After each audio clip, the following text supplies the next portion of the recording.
Le processus actuel, c'est-à-dire d'urbanisation, ne peut pas durer. 60% de ça a disparu déjà. Donc toute la problématique de la survie biologique des humains se pose aujourd'hui en termes extrêmement graves, et je pense que les politiques n'ont pas conscience de ça ou ne veulent pas en avoir conscience, mais on va vers un gouffre, on va vers un désastre.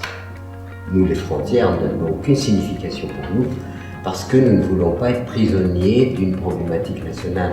Est-ce que l'humain a besoin de la nature? Oui. Est-ce que la nature a besoin de l'humain? Non. Si on n'a pas compris ça, on n'a rien compris. Donc, continuer à lutter contre la nature, à la détruire, etc., c'est continuer à nous détruire nous-mêmes. C'est la politique de la vie, et c'est pas la politique de l'argent.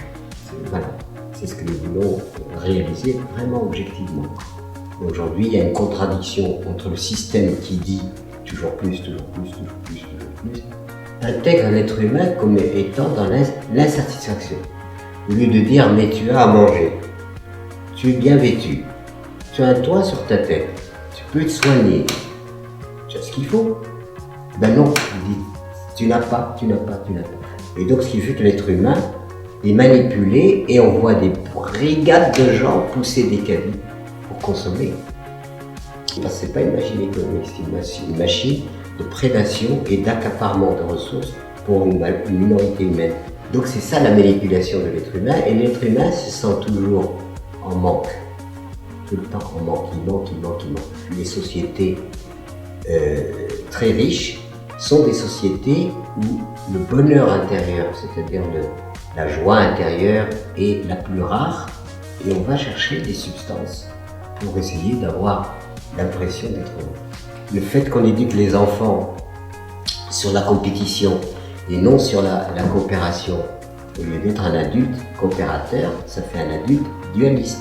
Que dans une éducation telle que je l'aimerais qu'elle soit, c'est le rapport complémentaire féminin-masculin, et les éduquer tout petits à la nature, en disant qu'eux-mêmes sont la nature, et donc les préparer à avoir cette conscience de la vie d'une façon globale, dans la justice et dans la bienveillance. Sinon, on les éduque après à être malheureux finalement. Si dans une éducation qui donne à l'enfant le sentiment qu'il n'est pas tout seul, que l'autre c'est pas son rival, c'est du complément. On me demande de donner toute ma vie contre un salaire, et bien ma vie vaut plus qu'un salaire. Et c'était le fondement de ma révolte. Je ne peux pas accepter de donner toute ma vie contre un salaire.